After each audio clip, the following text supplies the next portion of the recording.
There's no place to escape to. This is the last podcast. On the left. From your grave. That's when the cannibalism started. What was that? Sometimes it would just be so liberating to let yourself just go off the cliff of insanity. Oh, yeah. Just see, because Marcus knows, Dog Meat knows, when you just start to see the door kind of like open, and like imagine in my brain, I imagine my brain is like a sort of like, I want to say a ranch house, right? And there's a couple of doors we don't open. Right? In our home, we have the home that is my mind. There's a family rule. There's a couple of doors we don't open. Some of them, though, sound like there's like ding, ding, ding, ding, ding, ding, ding. Like there's like fun kind of carnival noises coming out of it. And you're like, I just kind of want to see what's back there. Normally, the mommy of my brain is like, hey, let's think about this. We got bills to pay. We got stuff to do. The daddy of my brain is just like, I don't give a shit anymore. I want to see what's going on. This is my house. I should be able to see what's behind every door in my house. And then the liberation of what it would be like to open all those doors and just see what it's like to just go like, Absolutely. Well, Henry, I think that you're right about one thing. Having a extreme mental disorder does make you go crazy. I don't know if it liberates you. It seems like it's its own form of prison. Apparently, yeah, wow. I know. It's a bummer. It kind of makes me upset. Yeah, it's a big bummer. No, it's a gigantic bummer. Ben, you hit the nail on the head, and I commend you for it. Woohoo! Welcome to the last podcast on the left, everyone. I am Ben, staring at Marcus. Hi. As well as Henry Zabrowski, the person who wants to go crazy. But Henry, I got good news for you. You're already nuts. I know this. I know this. I've been told by my family. I've been told by medical health professionals that I am, what they describe. How many therapists have you gone through now? Again, these are people that you pay to speak with, and some of them just, the money isn't even enough to talk to you. You say gone through, I say grew too big for. The problems grew too big for them to handle, and they didn't have the strength fully to realize the entire situation. Right. And I mean, 3 of them. Yeah, but I didn't wear them out. Yeah, Tony Soprano was a killer. I know he's kind of a fictional character, but he's real, though. There's real Tony Sopranos out there. They have sex with their therapists, and you manage to just make them so traumatized they need to go to therapy. I guess that's the circle of mental health financial. That's what it is. I am helping them pay it forward back into the psychological health industry by making them have to hire better therapists for themselves. I think that's absolutely wonderful. I have been described, as our subject Herb Mullin has been described, as nutty as a tree full of fish by many people. All right. Well, today's episode, we've gotten some comments. I want more blood. Where are the guts? Well, this episode is going to be full. I think it's just coming from LJ Kissel, and that honestly really concerns me. Little Jerry Seinfeld, of course, the dog I'm taking care of. We had no power in the house. The entire city block went out last night. Jerry freaked out, and for some reason, he said, to be comfortable, I'm going to be a scarf around Ben's neck and not let him sleep, which is very, very fun. So today's subject is a fella extremely under the radar. We are going to get into some ooky, spooky, goopy stuff. It's going to be bloody, full of just disgusting things that hopefully you're all very happy to hear about. I'm so scared, sir. Please leave me alone, sir. We're talking about Herbert Mullin. Of course, Herbert is my grandfather's name, and if I ever have a child, I'm going to name him Herbert because in high school he can be Big Herb. Give me that green leaf. Herbert Mullin was a mass-murdering serial killer who terrorized Santa Cruz, California for 4 months in the early 70s, murdering 13 people of wildly varying backgrounds and ages in a frenzy that could be compared to the slasher killers of fiction. I would compare him to a Jason Voorhees, to a Joe Spinell from Maniac. Yeah. He's old school, very, very dangerous, highly unhinged, but there's kind of an added special sauce to Herbert Mullin, which is why we've included him in our Summer of Strange series, because this guy is, I'm just going to go out and say, he really thought outside of the box. I love that. I mean, that's how we got the gordita, so it can be used for good. But Herbert Mullin did not kill for sexual gratification like most killers do. Instead, Mullin killed 13 people because he claimed that the voices in his head commanded him to do so in order to prevent a larger, more heinous catastrophe. He's a true missionary killer. He really did believe he had a mission. He was trying to save all of California, and instead of uprooting the pedophile community that is deeply embedded in show business, what he instead did was just murder a bunch of people. Well, Henry, it's interesting, or Marcus, it's interesting you say he didn't kill for sexual gratification. It makes me think he took one of those ED pills, perhaps Roman, which is a sponsor of the show, and he had a boner for 4 hours, and the only way to get rid of it was to murder someone. We'll find out. It's what's known as priapism. No kidding. Priapism. We were talking about this before the show, and about how it's not a good thing, and how it actually makes your wiener hurt after a while, which is the opposite of what we're trying to do here. I never want my dick to hurt. No, absolutely not. With a ferocity that rivaled Richard Chase and a schizophrenic missionary zeal that far overtook that of Joseph Callinger, Mullin murdered because he believed he'd been made privy to one of the biggest secrets of the universe. It was his belief that the only thing keeping the Earth from being torn apart by constant and deadly natural disaster was murder. Murder. Okay, again, skeptic's hat. What if he's right? I seriously do want to believe that maybe he had to do this. We're gonna get into this because there was a couple of there's a couple of moments here where Herb is like, you see, it does come up. So that's amazing, Marcus. So you said he was more schizophrenic than Callinger, and Callinger had a make-believe friend named Charlie. Yeah. Which really, he was the craziest person we've covered until this point, wouldn't you think? Well, it's not that he was crazier than Callinger, it's that he believed in his purpose more than Callinger. He's like Callinger if Callinger was highly motivated. Oh. And by killing the citizens of Santa Cruz, Herb Mullin believed that he was saving the whole of California from a devastating earthquake of biblical proportions. And I'm also privy to a huge secret, and this is big, and I want to tell people this right now. You can learn this right. I got told this by a toaster in my oven. You have a toaster in your oven in my kitchen. No, it's both. It's both. Okay, it's just a bigger, more expensive toaster. The other big secret is you got to make sure you wash your graphic tees inside out and dry them on the line, because if not, they shrink. And a lot of times, because now they're doing the narrow cuts to be fashionable and making them super long, but it just makes you look like somebody like me. It just makes you look like the Stay Puft Marshmallow Man when your body is just spray painted black. I completely understand with you. I don't know why the words fit like a tent are not more common in t-shirt sales, because I want it to fit like a freaking tent. Well, the whole earthquake thing, that was Herb's story. Now, there's no doubt that Herb Mullin was deeply schizophrenic, but he, like all serial killers, murdered and kept murdering because he was satisfied with the end result. Look, Herbie, he likes it. He likes it. You know what it is, too? He truly was. Unlike the Yorkshire Ripper, who made up on the fly his, voices of God told me what to do, he had full-on audio visual hallucinations where he saw this shit and heard voices outside of his own head. Right. He heard them like they were talking in a room that basically told him to do this shit, and he really believed them. He was scared and upset and in pain, and the only thing that relieved it was murder.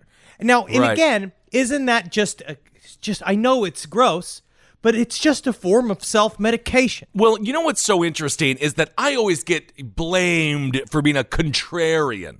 But if this man had a little bit more of a contrarian nature, when all of these voices were like, kill, kill, he'd be like, well, what's the point of that? And then maybe some lives could have been saved. To be a devil's advocate, what if I don't kill? You know, this would be a nice time for him to have been a devil's advocate. Are you saying that Herb Mullin should have, actually'd the fucking voices in his head? Well, Marcus, can you actually just annoy the voices to the point where they stop? No. Is that possible? It doesn't work like that. No. Absolutely not. Okay. Well, the thing is that the vast majority of schizophrenics are not dangerous, and they don't act on the commands given to them by their delusions. In fact, most schizophrenics spend their lives in a state of horrific pain and anguish that comes from fighting those hallucinations. Humble brag, Marcus. Humble brag by Mr. I'm not Parks. schizophrenic. No. I was actually going to make the, I was actually going to make the kind of delineation here is that schizophrenics hear voices like someone is standing next to them and talking. That's how real it sounds to them. For someone like me, I know it's just me. I know it's only my own voices telling me that the fucking strangers can read my mind everywhere outside of the subway car because for some reason the subway car protects my fucking brainwaves from being read. I know that's me telling me that. Schizophrenics think that someone else is telling them that. I'm texting Carolina right now to get the net. I just need her to get the net as fast as possible. I feel that was from many now on, years ago. If I text GTN to anybody within our community, just know this. Know that we need the net. Get the The net. subway delusion was many years ago. I'm over it. I got Great. past it. Great. When the voices began telling Herbert Mullin to kill, he gave relatively little resistance. He leaned in. Yeah. Instead of getting treatment, he found justifications, sometimes arguing with his hallucinations until they gave him a victim that he was comfortable killing. But it's really strange about how he was truly sick. Yeah. Like Joseph Callinger. Very, very sick, highly delusional, in a lot of pain.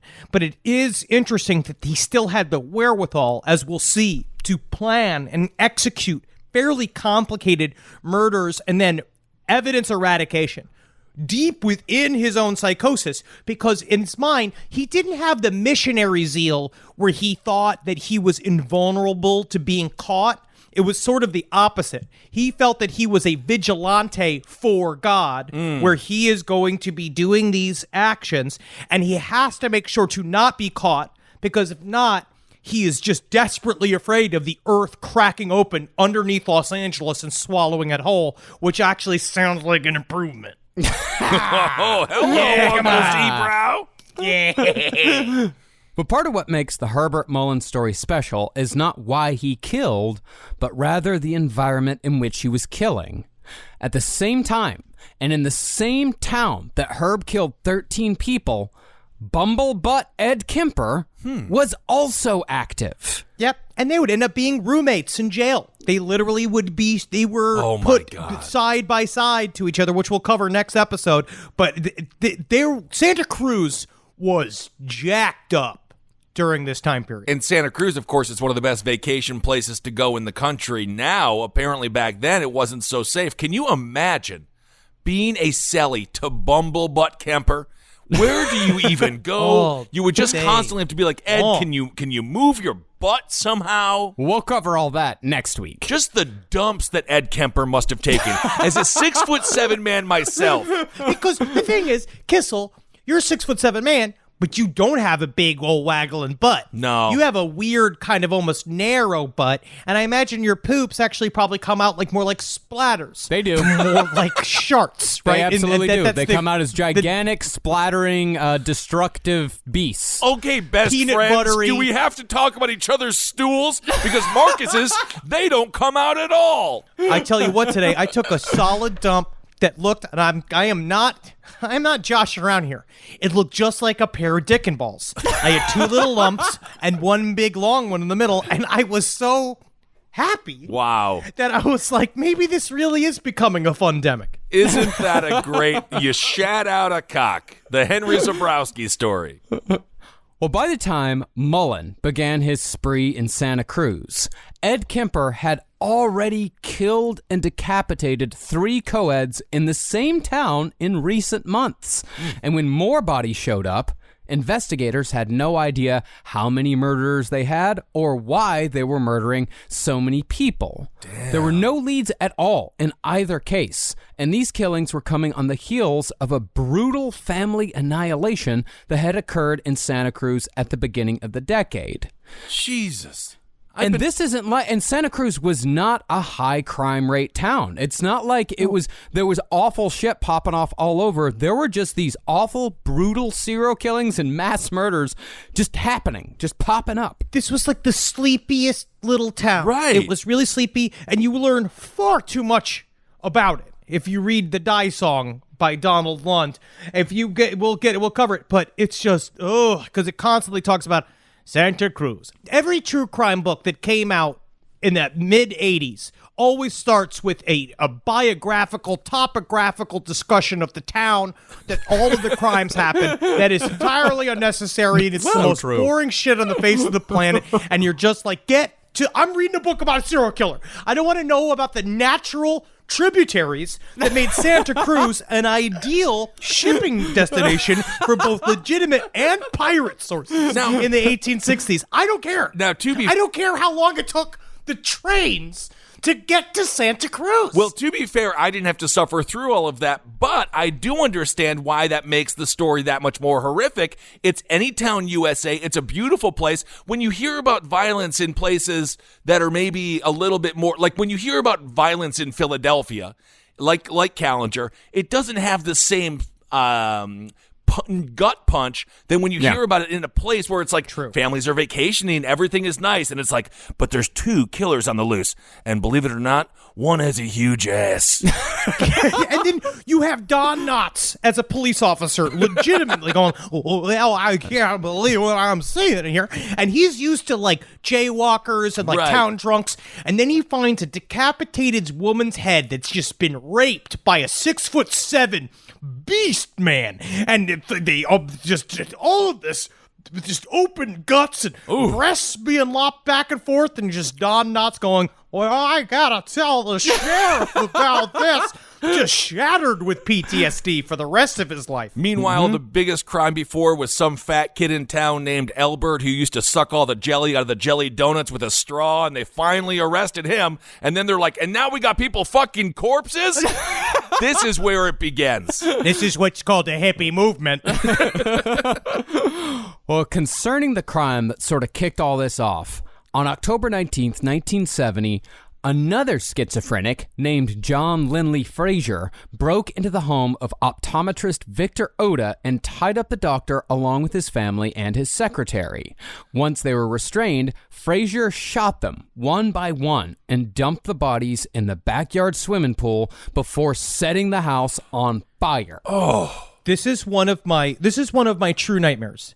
He was casing the house for, they say, weeks. He'd lived in a shack. He was a normal dude that left his wife and family. He put together a ramshackle shack at the base of this person's like land, wherever he was living, watched them, went into the house, broke into the house when no one was home, waited till each person came home, tied him up, shot him in the head, and then finally, it's the worst nightmare on the face of the planet. Yeah, and as a way of explaining it, he left a note under the windshield of Dr. Oda's Rolls Royce, which read as follows. Halloween 1970. Today, World War III will begin, as brought to you by the people of the free universe. From this day forward, anyone and or everyone or company of persons who misuses the natural environment or destroys same will suffer the penalty of death by the people of the free universe. I and my comrades from this day forth will fight until death or freedom against anyone who does not support natural life on this planet. Materialism must die, or mankind will stop. Knight of Wands, Knight of Cups, Knight of Pentacles, Knight of Swords. Whoa! But didn't the guy just kill a bunch of people? Aren't they natural? I suppose that argument could be made. I don't know exactly why he decided that the Odas were destroying the environment, or if this was something that he was just doing to bring attention to his cause. But on the other hand, he was a schizophrenic, so not everything that he did made a lot of sense. Oh. Yeah, I think that everybody looked like Toucan Sam to him, and he was just killing people. He said he had a whole army.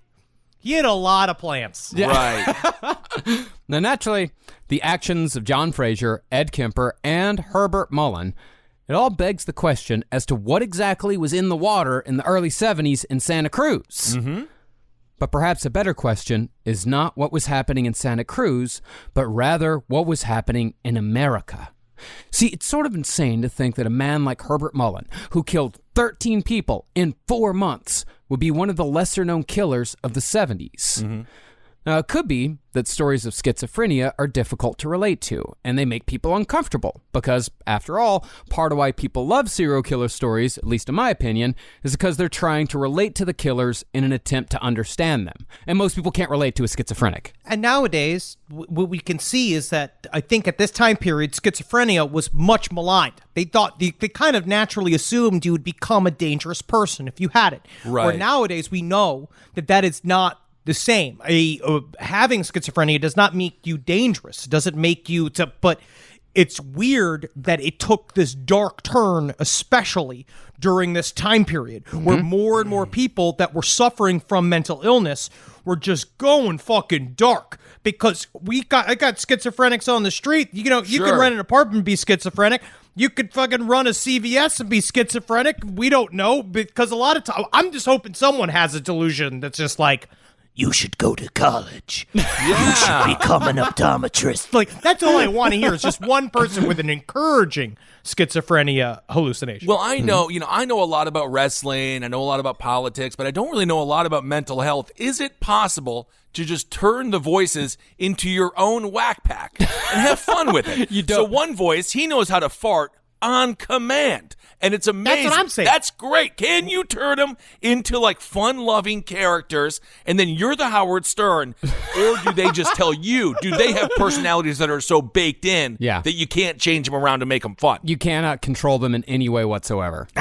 Think about how hard Mark David Chapman had to negotiate with the little people in his mind about his budget. That's true. Yep. Okay, I got it. Well, I think a bigger reason is that there were so many serial killers throughout the 70s and 80s that there wasn't enough oxygen in the room to extensively cover every single one. And as far as why there were so many serial killers then, and conversely, why there aren't anywhere near as many now, I think it's time we return to the lead theory. Get the lead out. Whoa, get the lead out. Every Friday from 4 to 6, because we're only allowed to play the same 7 songs because Clear Channel ruined radio. Get the lead out. Get the lead Get out. the lead out. And actually get the lead out of the schools in New York and in Los Angeles. If you could get the lead out of the paint and the public housing, that would also be great. Get the lead out of the pipes in Flint, Michigan. And I'm about to go into exactly why we all need to do that as fast as we humanly fucking can. Now, we've talked about the lead theory before, but I think the Herbert Mullin case, and particularly Santa Cruz in the early 70s, bears another look at this hypothesis, particularly because there seems to be no other explanation as to why this happened. Now, the hypothesis behind the lead theory is that a high exposure to lead degrades the brains of children during their development in ways that increase aggression and reduce impulse control. And back in the 50s and 60s, Americans were exposed to insane amounts of lead through the ungodly amount of leaded gasoline that was being pumped into the atmosphere 24 hours a day, not to mention all the lead pipes delivering drinking water and lead paint covering every home inside and out. So this is a super interesting phenomenon, Marcus, because I didn't even realize unleaded gasoline means that at some point there was leaded gasoline. I've never even put that together. Exactly. It's not just paint chips. Unleaded gasoline. What It's else not would just it be? paint chips. It's lead was in the air. Yeah. Everywhere. Everyone everywhere in America was breathing lead into their lungs at all times. Damn. And the more lead Americans were exposed to, the higher crime rose. In the 8 years between 1964 and 1972, the murder rate in America shot up 85%, and the overall crime rate doubled. This trend continued to climb throughout the 70s and 80s, and while most of the murders were one-offs, especially here in New York, those decades also produced a staggering number of serial killers. Listen to these that I was able to come up with just off the top of my head. Okay. Ted Bundy, John Wayne Gacy, David Berkowitz, Richard Chase, Richard Ramirez, Dennis Rader, Jeffrey Dahmer, the Hillside Stranglers, Lawrence Bittaker, Ed Kemper, Leonard Lake and Charles Ng, and Herbert Mullin. That's off the top of my fucking head. And don't forget Robert McNamara, Richard Nixon. Murderers were everywhere. Yeah. Marcus, this has been such a wonderful date. Thank you so much for I love these breadsticks, and the fact that the soup is unlimited is wonderful. Right now I'm describing my third date with Carolina when we went into like what our particular opinions on David Parker Ray were. Hey, I'm the waiter here at Olive Garden. So did you still want that soup? It's cold enough for you. You said that you only wanted it chilled. But you guys have had like 2 bowls and two total platters of breadsticks. So, you guys are kind of freaking. More soup, please. More soup and more breadsticks, whatever But is. you want the soup cold still? Or because most of the time people have it hot. Yes, please. Let it sit and then bring it. Yes, please. Yes. Okay. Marcus, now tell me again. When he cut off her breasts, what did he do with them? Oh, I'm so excited. However, this trend of crime steadily rising between the 60s, the 70s, and the 80s, it peaked in 1991, coincidentally the same year that Jeffrey Dahmer was captured. Not coincidentally, this drop came 20 years after we began reducing the lead content in gasoline. So basically, a generation went past, and then a new generation without as much lead in it. Multiple generations. Was born. Our generation. Yeah, our generation is fine. The baby boomers, fucked. All full of lead. They are all full of lead poisoning. No. They all grew up in environments, high lead environments. That's why now we're seeing the pictures of big, sweaty, red-faced, screaming women screaming at people on the street. They're coming out of a Costco, maybe over 65, with those pictures of the back of their pickups where it's the big assault rifle, like the 2 big assault rifles and the 3 little assault rifles mimicking the pictures of a family. And she's going, "You don't tell me! You don't tell me!" Just over and over again. You think that might have something to do with lead poisoning? Aggression is one thing that it causes. It causes short-sightedness. It causes very little impulse control. These are all things that I think describe certain people in our society. Yeah, it describes the fun people in our society because those make for a great weekend. I saw a video of a woman, again about my mom's age, having a full-on 3-year-old baby tantrum. Like literally going, yeah, I got it. And I was like, I feel like there's some kind of gap here. There's something that needs to be addressed. Well, gap between that one and this one. Yeah. There's a gap. My grandfather's name was Herbert, and my grandmother, Lillian, who I related to very well, she is now deceased, but she used to always say how she loved the smell of gasoline. Yes, she did have some anger issues, but that's because she was the only liberal in North Dakota, and that'll make you go nuts. But I bonded with her over the smell of gasoline, and I would huff it with her, kind of, outside of the Quick Trip.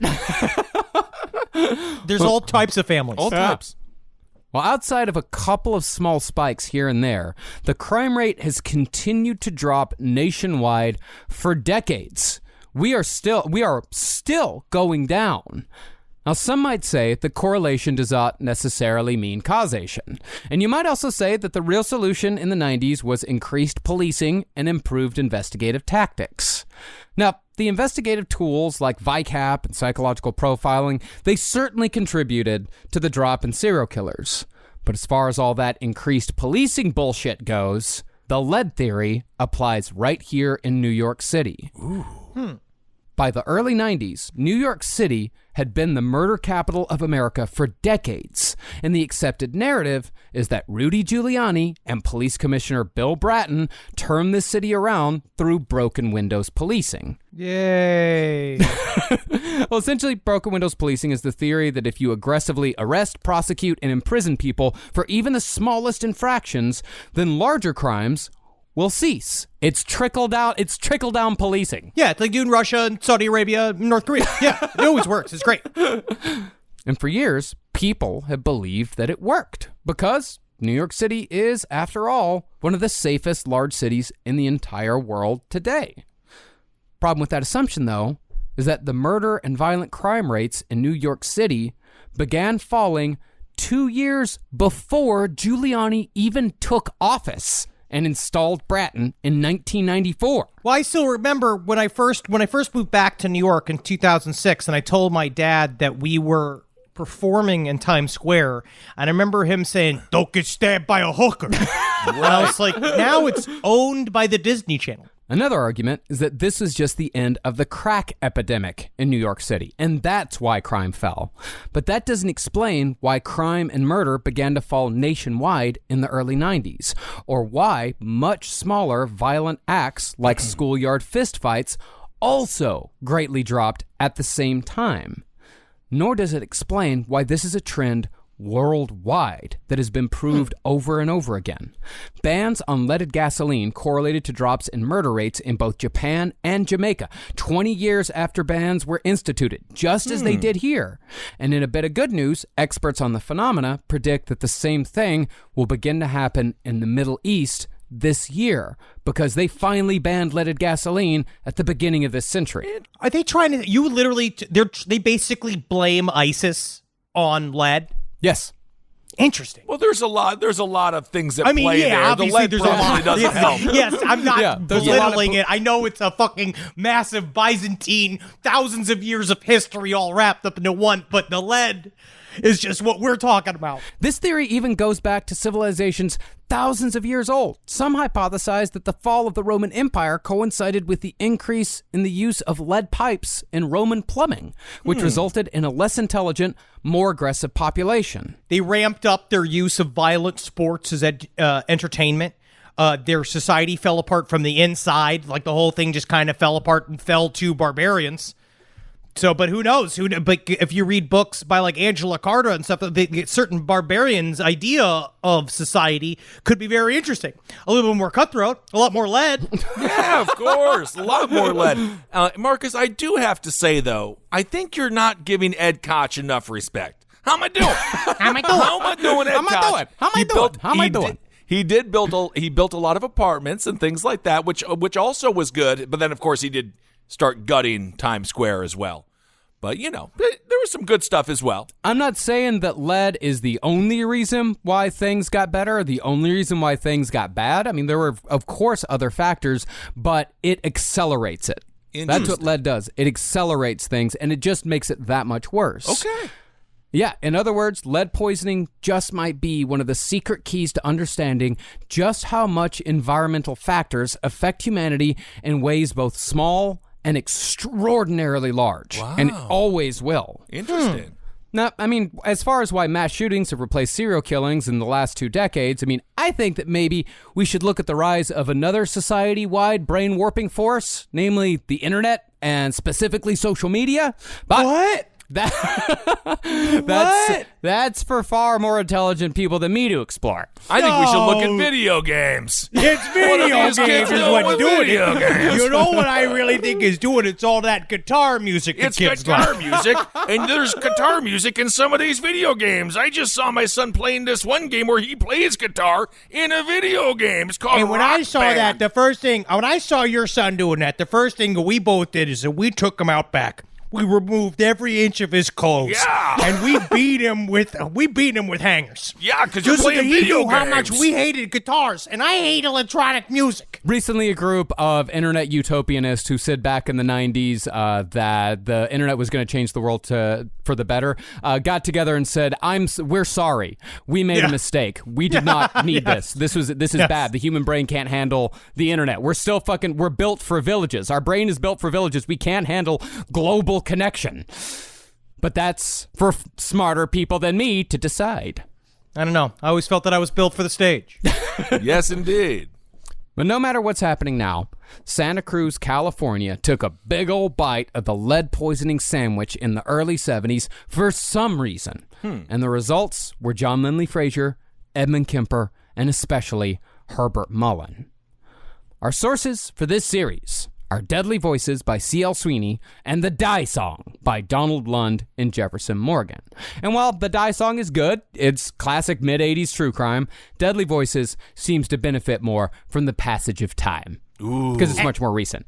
Yeah, it's got a lot more research in there. And they got a Born to Kill in Herbert Mullin, which is my favorite. It's a really fun one. And you know the book is from the mid-'80s because in the middle there's a centerfold of a chick in a bikini right outside of a Corvette. And she's watching that Corvette. And it's like, oh my God, what if that was my wife? And then you look at your wife and you're like, that's not my wife. But if you look in the background, you see Herbert Mullin with a knife. And he's just watching her behind one of the big squiggly dancing things that they have. Oh yeah, that was new tech then. Now, like schizophrenic serial killer Richard Chase, whom you can read more about extensively in our recent book, The Last Book on the Left, available everywhere books are sold. Nice. Herbert Mullin had no specific childhood trauma to speak of, or at least as far as we know. In fact, Herbert Mullin was seemingly the all-American boy with a father who was maybe a little too strict, but overall pretty normal for the times, and Mullin was actually voted most likely to succeed his senior year of high school. But if you fold over the page, it was actually folded over. It was actually most likely to succeed in murdering 13 people. Oh, yeah, you always want to take a look at the full sentence. Later, though, when Herb was in the throes of his schizophrenia, he would claim that his parents were actively involved in, quote, retarding his social and sexual awareness, end quote, keeping the secrets of orgasms from Herb until he was 15, because Herb believed that everyone else was enjoying orgasms starting at the age of 6. Okay, hold on a second. The only person to have a full-throated, on-purpose orgasm at the age of 6 was John F. Kennedy. That's very true. Okay, hold on a second. So he is upset that his parents did not go into great detail about what an orgasm is.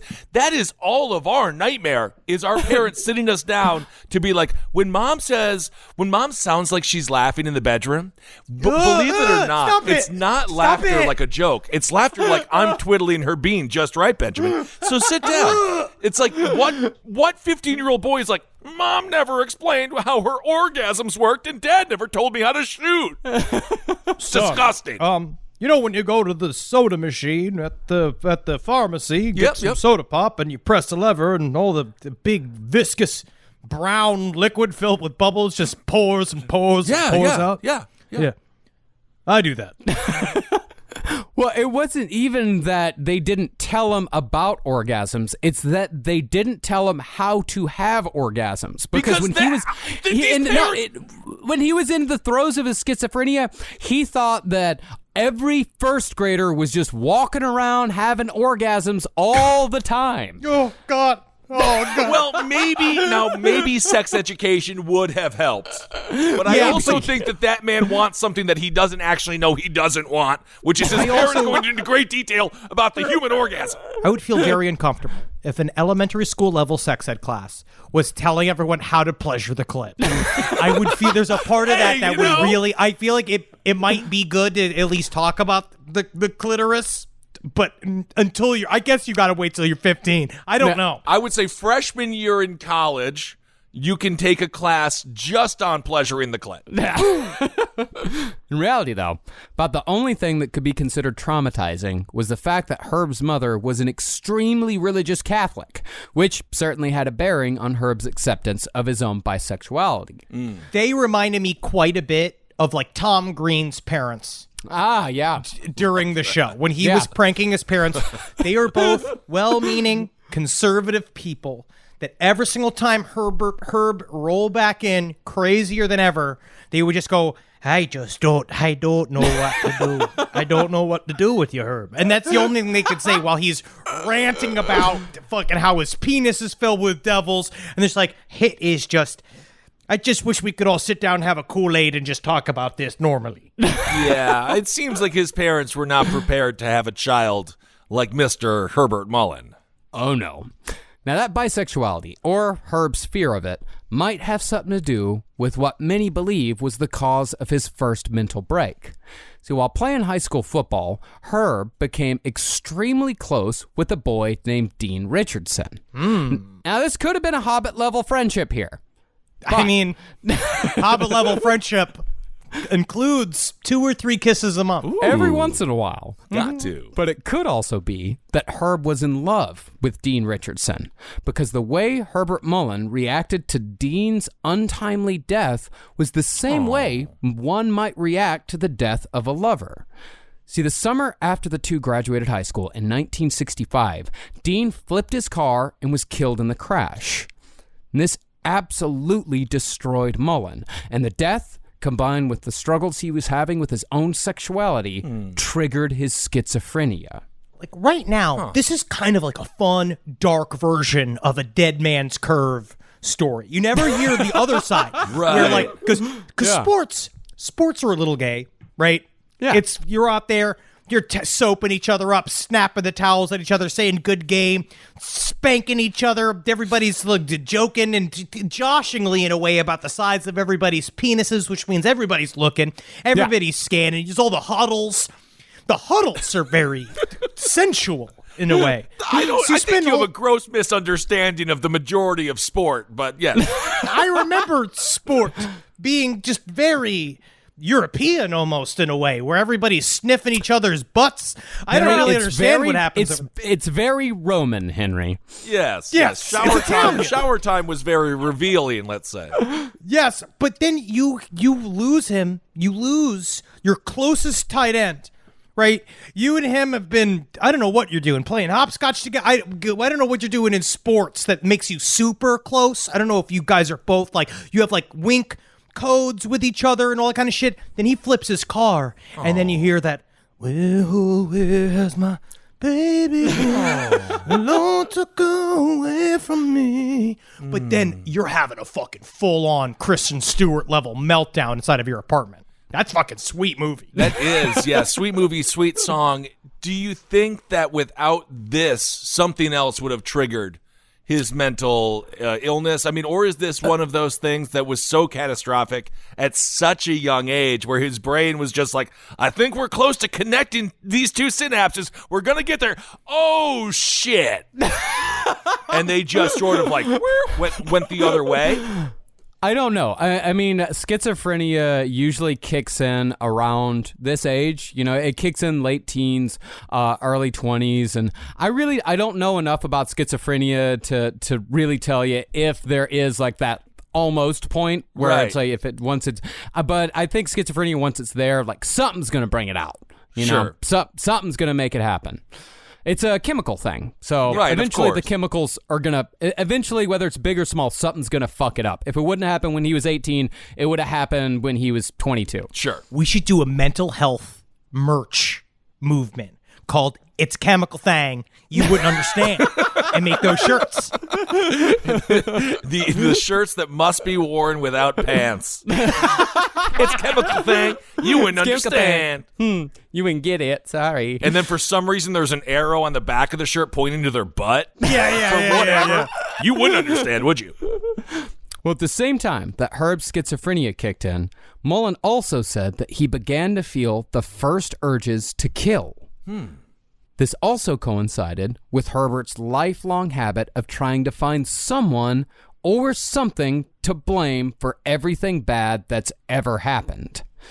In the case of Dean's death, Herb blamed his parents because they had refused to let the two boys live together in a cabin in the summer after they graduated. And Herb believed that had they been living together, Dean would still be alive. So it's mom and dad's fault. I'm trying to have an Italian vacation with my best friend, Mom and Dad. And I tell you what, if you just let me, I would have kissed him too much for him to drive. You know what? Just like the Italians do. I think they could have been fine. Instead of flipping his car, they could have been 69 and they could have had a good time. I don't know if Dean was gay or not, but theoretically, if he may have been along with Herb, that could have been a cute-ass couple. We will see that he's at least bisexual. This is a thing that he will struggle with. It's one of those where in the very beginning is that he didn't know if that was like him going crazy, the feelings that he was having. Right. But it just got all fucked up.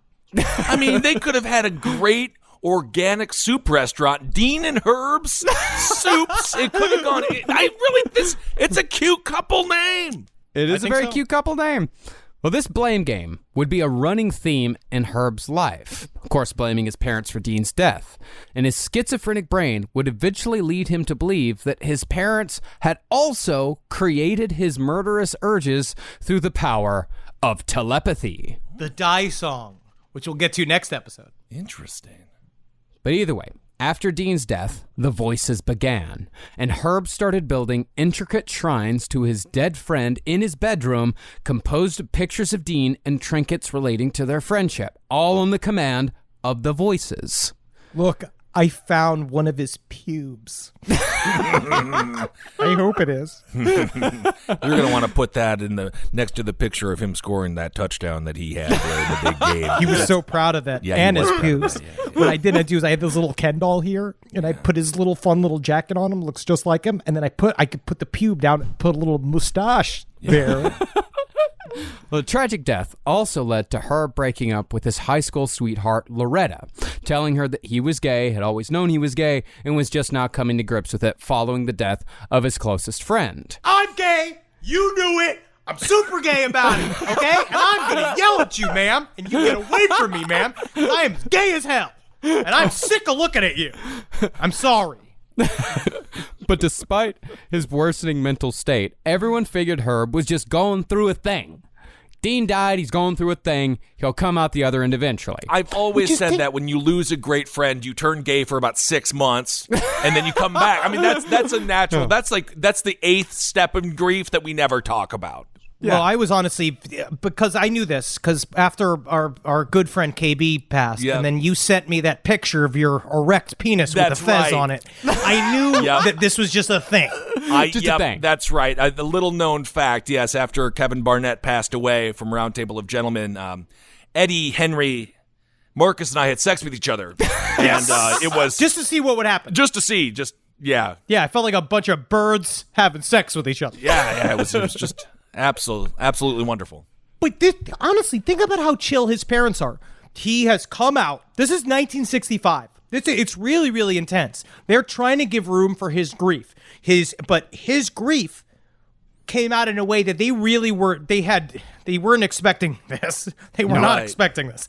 For him he came out, and then these intricate shrines he was building inside of his childhood home. Like, you go in, and it looks like what you'd imagine, like if you were to have someone's set deck, a bedroom of a friggin' of somebody with schizophrenia. That's what it looked like. It looked like, what's his name from Ace Ventura? Finkel Einhorn. Yeah. Einhorn is Finkel. Ray Finkel. It looked like his bedroom. Well, after high school, Herb enrolled at Cabrillo College. There, he ran into a friend of Dean's named Jim Gianera, who would eventually become one of Herb's victims years later. Ooh. Back in college, though, Jim was just the guy who introduced Herb to weed.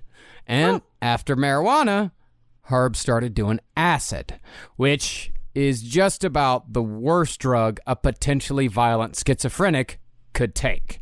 And it also happened to be Herb's favorite drug from then on.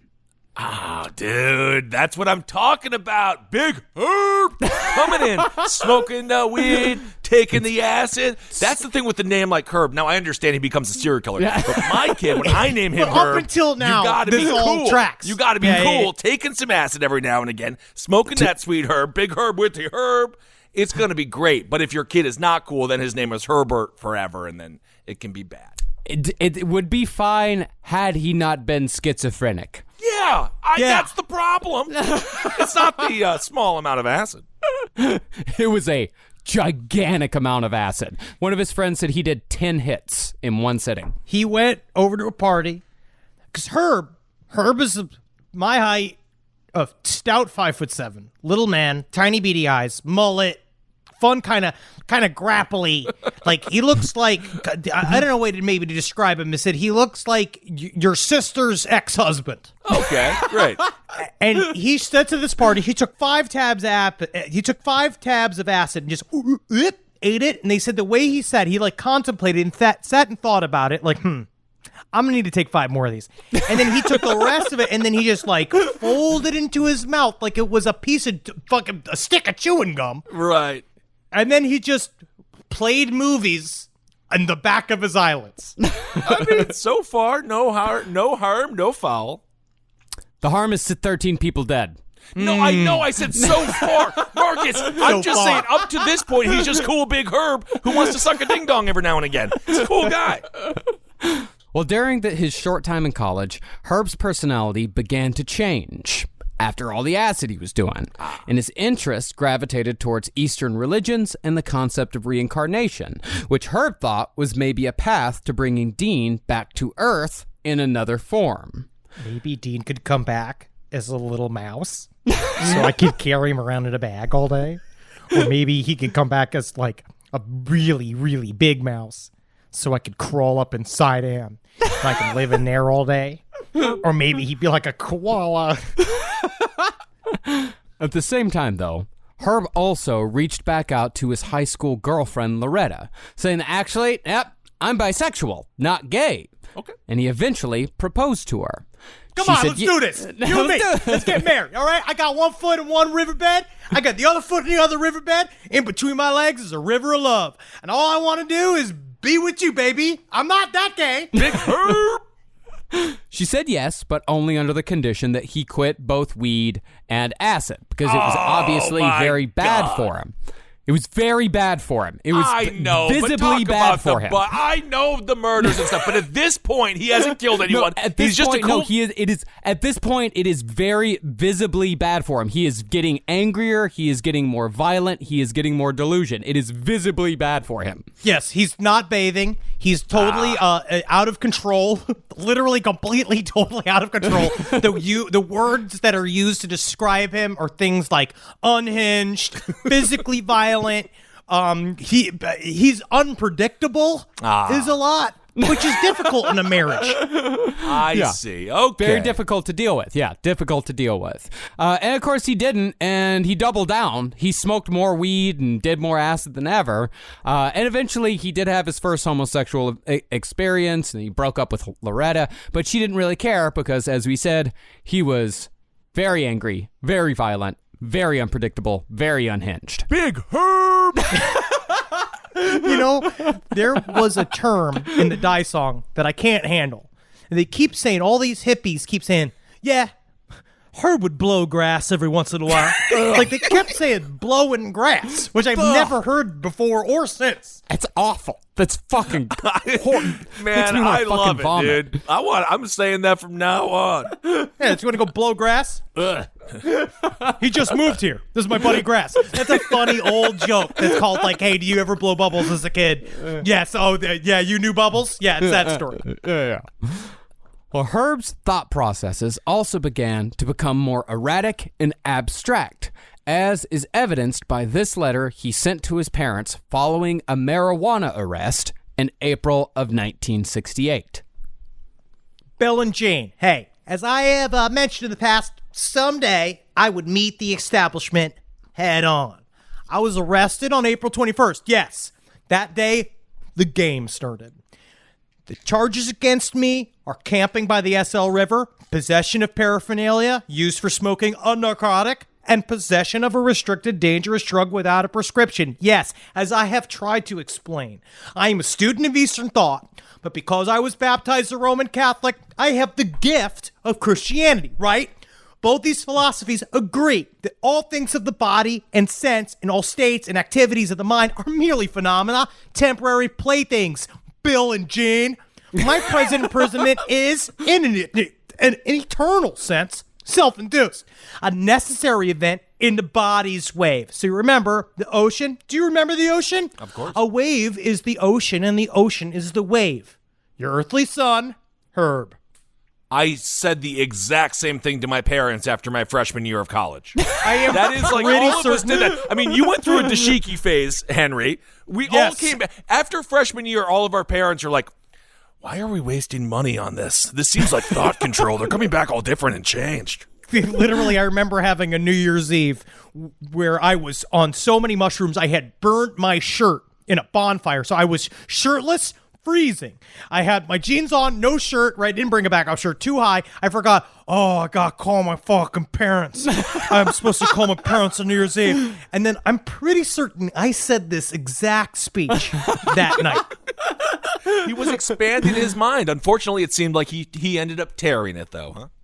He did, yeah. I mean, there's little hints here and there. It's like, a wave is the ocean is the wave, man. Like, just remember the ocean, like that. That makes sense, but it's little things like that day the game started, right? And right. he put the game in all caps. I see, It's those little things. Marvin Heemeyer of the Killdozer fame, he often talked about, he's like, I'm changing the playing field. He used to say that quite a bit, where he'd say stuff like, they're playing tennis. Me, I'm a bowler. And when a bowler comes to a tennis court, like just saying weird shit, where like, this is where there is no game because you would need some form of structure. There would be like teams and set up, and there's like ads kind of baked in there and referees to keep you safe and equipment.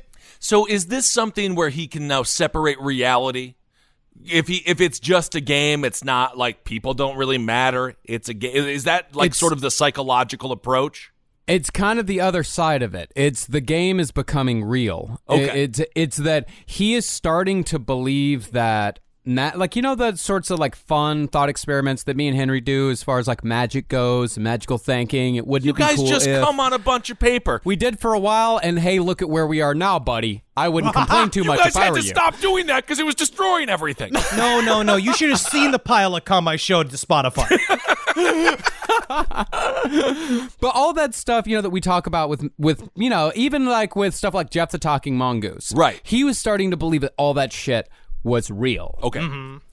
So after the marijuana arrest, Herb abruptly announced that he was moving to India to study yoga full time, but instead ended up at his sister's trailer with her and her husband in Sebastopol, California. But while Herb had been just a little off before that, he was unpredictable, unhinged, a little off, but you could deal with him. Yeah. During this visit, he began to show signs of full-blown schizophrenia. One night during dinner, Herb began imitating his brother-in-law's every physical move exactly, eating when he would eat, standing when he would stand, and moving when he would move. Stop copying me. Stop copying me. Oh, stop copying me. Stop copying me. I rarely say this, but is it possible that improv could have saved this man's life? Is it possible that he could delve close, could have just yes-anded this man into sanity? Maybe. Well, this imitation went on for 4 hours straight, and at the end of it, Herb just sat and stared off into nothingness. Now, this behavior actually has a name. It's called echopraxia, the involuntary imitation of others, and it's a pretty good indicator of schizophrenia, although it can also indicate Tourette's syndrome. From Herb's perspective, he believed that his brother-in-law was telepathically telling him to do all of these things, and Herb was just trying to make him happy, only following orders. Now, is it possible to swing that into like just being like, give me a pack of smokes. Just like whisper in his ear to be like, go for some Gatorade and some beers right now, and make him kind of, if you focus the energy, what I'm saying, could it work? Could he be just a perfect servant? He knows the difference. Like, he knows the difference between somebody talking and somebody speaking with him telepathically, because it does sound like somebody is just talking to him in a normal speaking voice, but he knows telepathically. He knows that his brother-in-law is not going to say, hey, go buy a pack of smokes.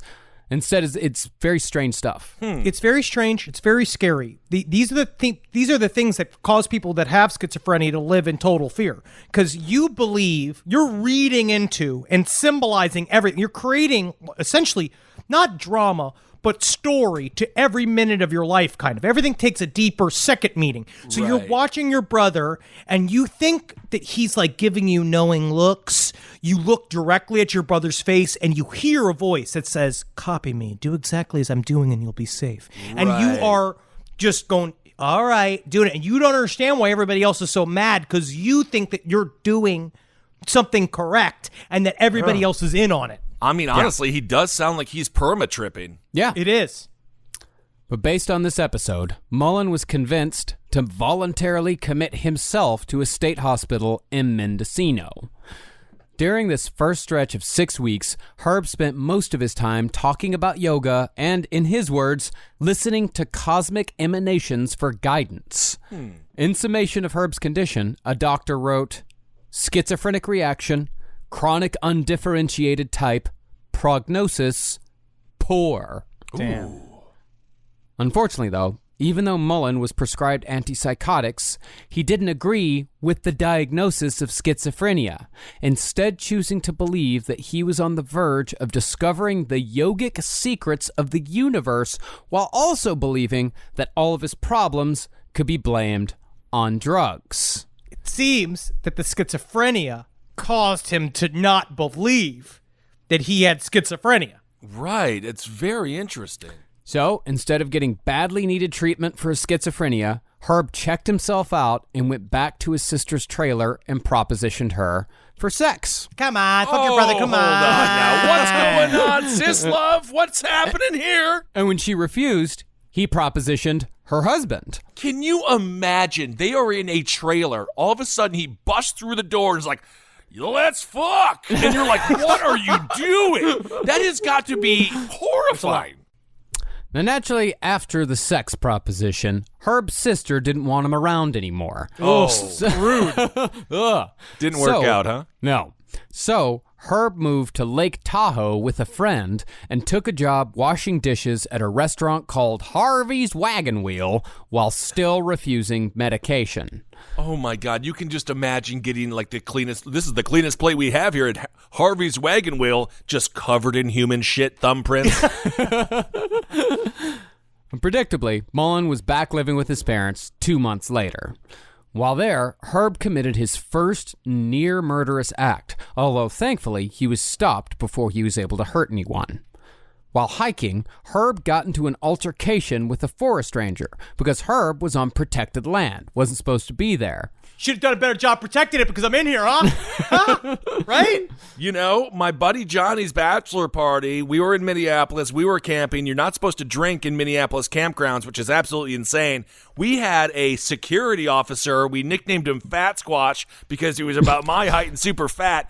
And there's something about picking on park rangers that's so ingrained in the American psyche that I think it's the least powerful power position that there is. They have no real ability to actually enforce any of the rules or policies. What are you going to do? You going to deputize a bunch of squirrels to come fucking arrest me, bro? I do know that we have at least one forest ranger who's a listener of the show, and I could just imagine him at that moment going, oh. No, that's not true. You're powerful. You control the forest. Well, the ranger repeatedly asked Herb what he was doing out there, but Herb refused to speak. I'm not speaking to you, sir. And yes, I said those words, but I am not speaking to you. I will not speak to you, and I'm going to remain silent. I'm not going to speak to you. You are definitely talking to me. What are you doing out here? I'm not going to speak to you. I don't speak. I never speak. I don't say words. I only believe in using my hands. I can definitely hear you talking, though, sir. Well, I'm going to have to kill you. Well, that's what he tried doing. I mean, after the ranger was like, what the fuck are you doing? You can't be out here. The ranger saw Herb reach for a gigantic hunting knife. Ooh. And the ranger, thinking quick and knowing exactly where this scenario was headed, he subdued Mullin before he could grab it, and Mullin was released without charges. Okay. Now, Herb still believed at this point that all of his problems could be blamed on drugs, and while hallucinogens certainly don't help schizophrenia, they were not the cause of his illness.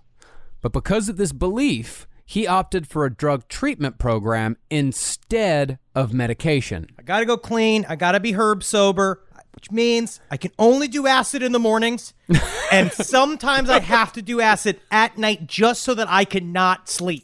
Yeah, Herb sober. I get it. Herb sober October. It's perfect. But at least he is seeking help. You know, in other stories that we've talked about people with psychological issues, they don't necessarily seek help. At least he's trying, I guess. The way he does it, though, it's not a vulnerability. It's almost kind of like a, fuck you don't think I can't fix my own fucking brain? Yeah. I'll fix my brain. It's the easiest thing in the world. All you guys will tell me that I'm a lost cause, and I'm kind of like, he's not going to do anything with his life because he's totally ridden with violent schizophrenia. I'll tell you what I could do. And he just thought that he could go to a drug program and just nip it. So it was a weird, aggressive move to rehab. Okay. And so, without real treatment, Herb only got worse and began burning his own penis with cigarettes because he claimed his penis was not only the source of his homosexuality, but also where the voices in his head originated. But since burning his penis with cigarettes seemed to calm the voices, he said he enjoyed it. Hey, you see, I'm one of the voices inside your head, Herb. I live near the top of your balls.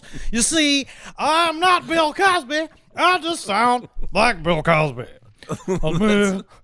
I'm Ted Koppel, and I live down here in your balls where the semen is cooked, Herb, so you need to stop burning me with the cigarettes. I'm Ted Koppel.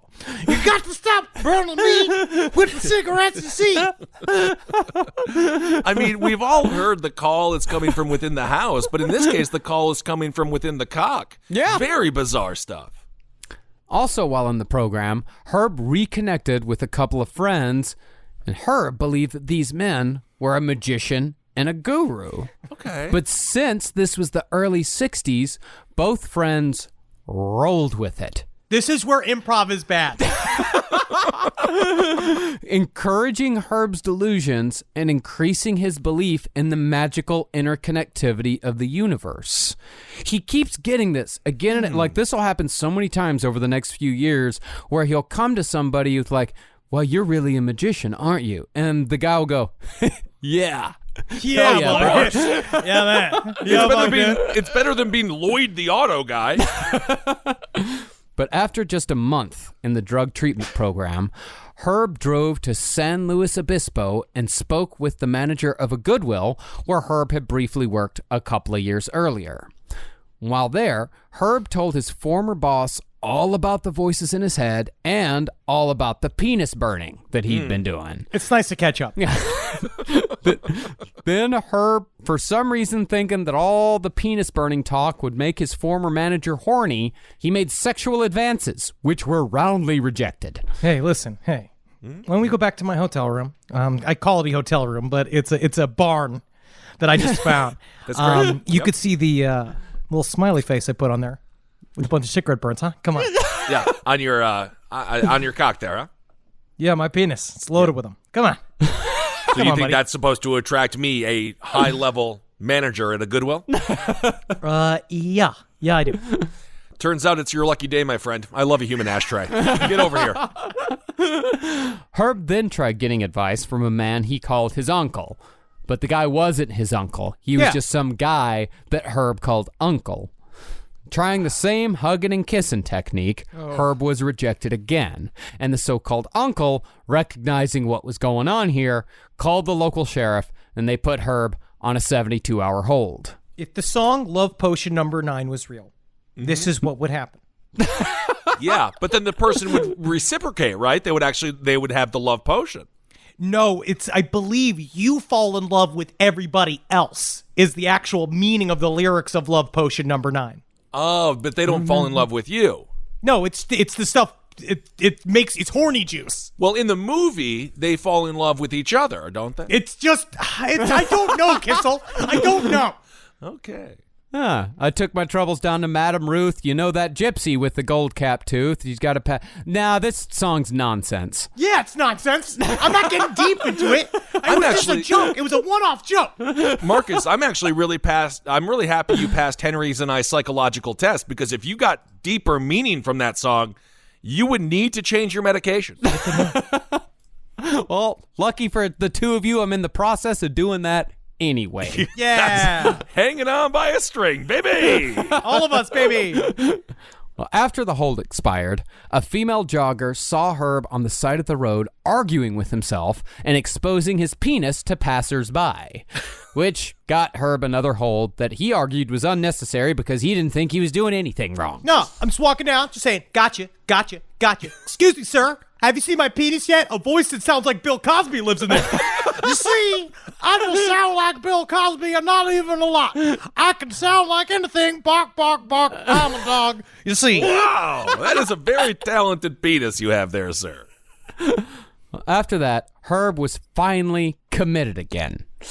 His condition improved the first week after taking medication, but he soon backslid and began writing letters to politicians and public figures explaining his religious beliefs, completely believing that they needed to hear all about him. We get a lot of these. Yeah. I mean, politicians are the people's servants. They deserve... A politician should have to read one schizophrenic email a week. Yes.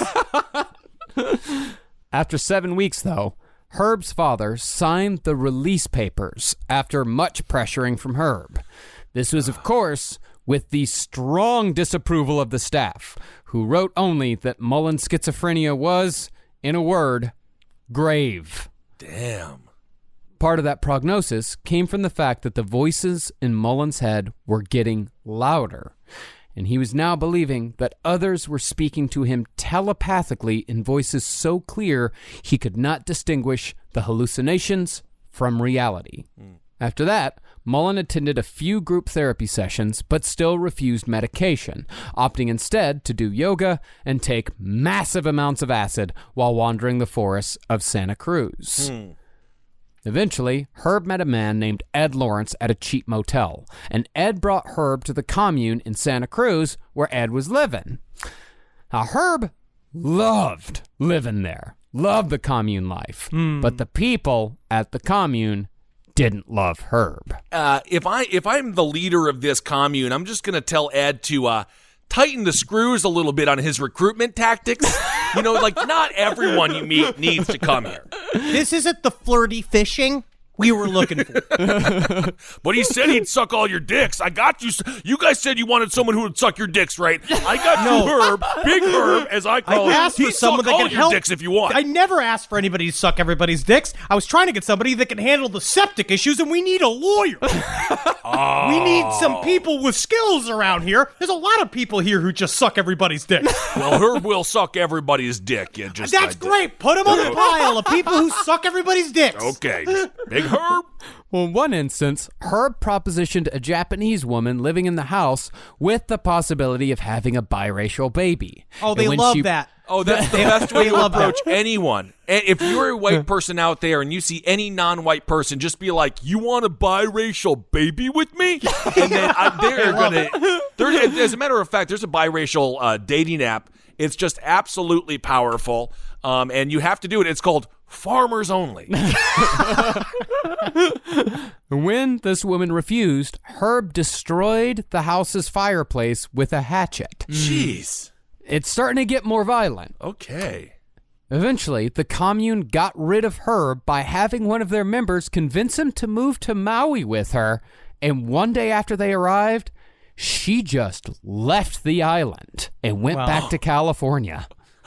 That is like so brutal. They hate him so much that they just like, wow. Come on. That's We're what I moving do. to Maui. That's what I do with my dogs when I don't want them to go outside, and I walk them to the kitchen and I like pour some food. I'm like, we're gonna hang out in the kitchen, and then I sprint to the front door so they don't run outside.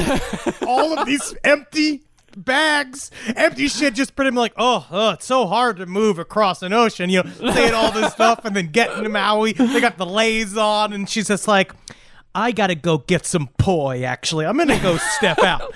It's like, all right, I'll see you soon, and then I'll start eating your pussy and see if I can make your clit a dick, huh? Something like that. Bye.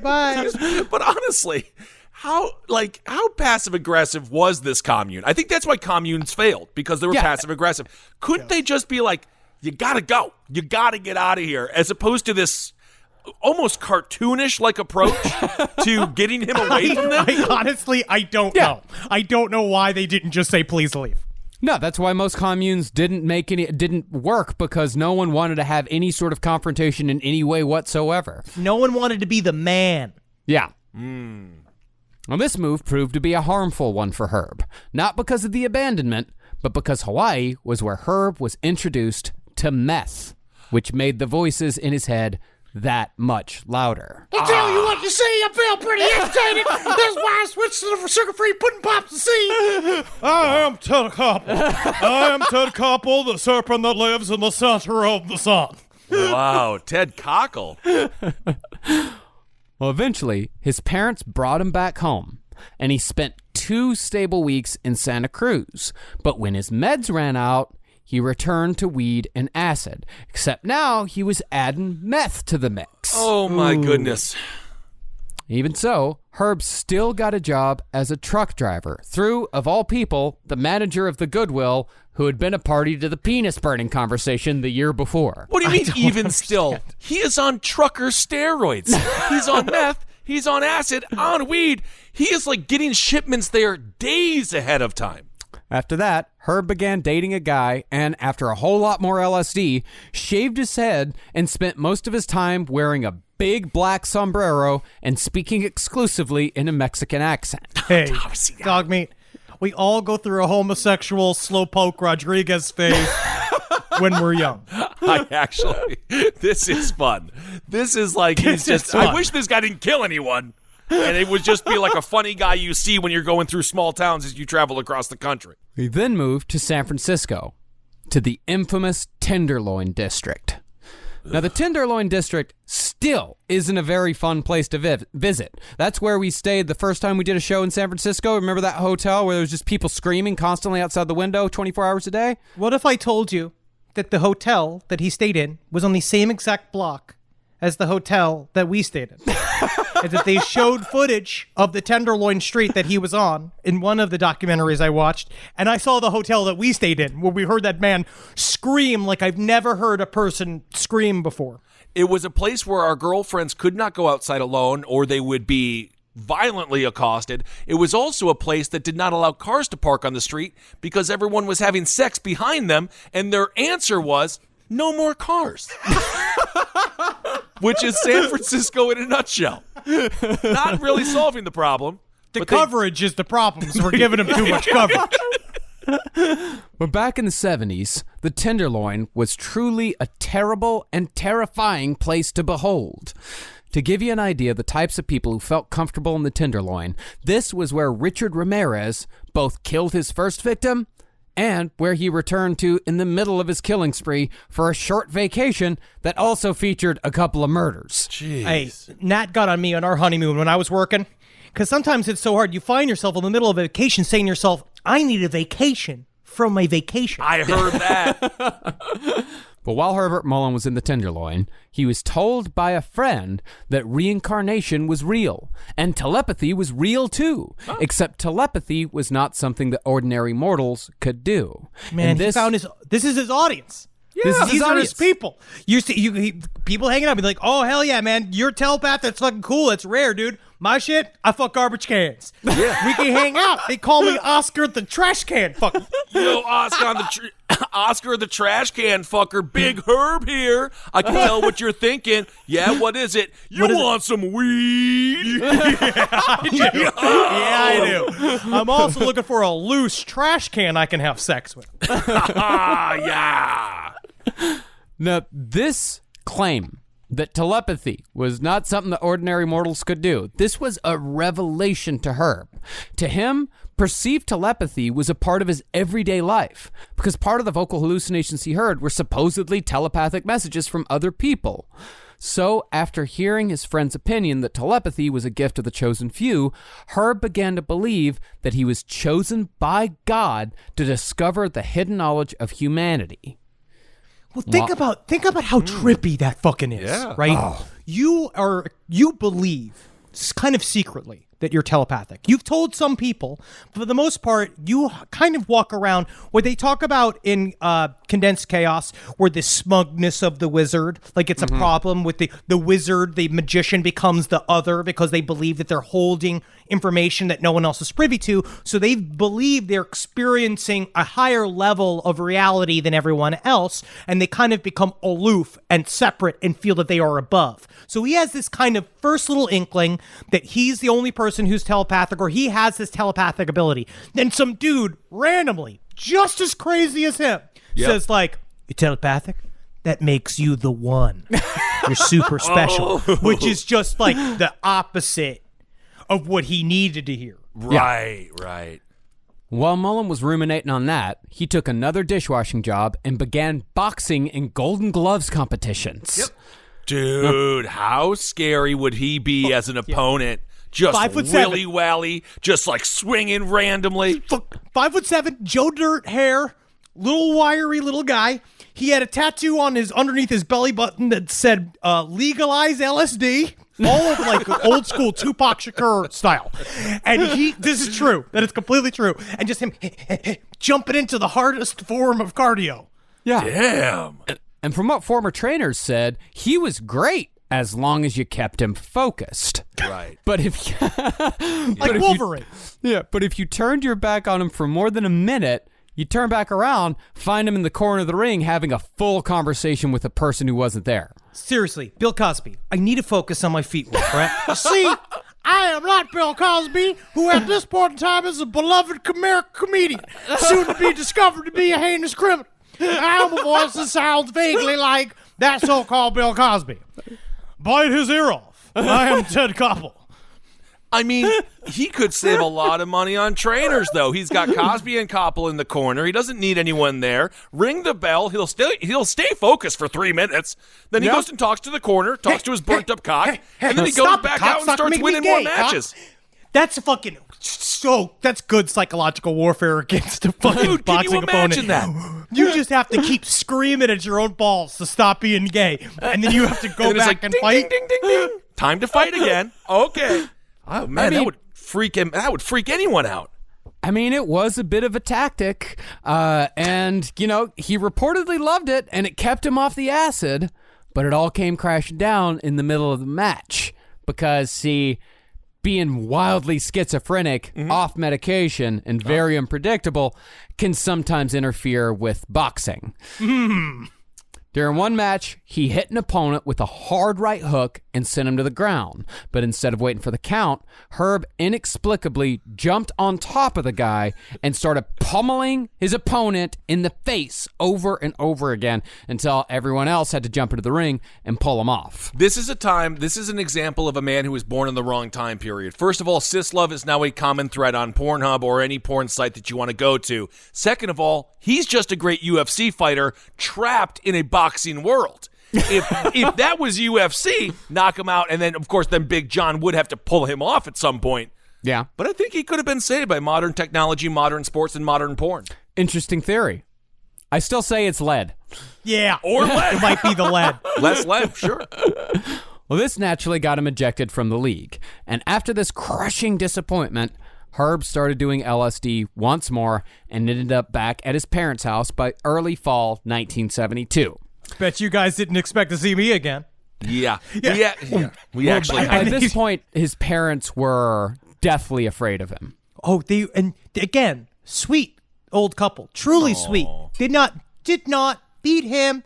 He had an absolutely normal, loved childhood, and you have to bring him back in. He's now got weird-ass hippie tattoos he's put on himself. He's looking more and more disheveled each time he shows up. And you have to be like, "So, Herb, you want some toast?" Meanwhile, he's just shadow boxing. Shut up, Bill Cosby. It's time for breakfast.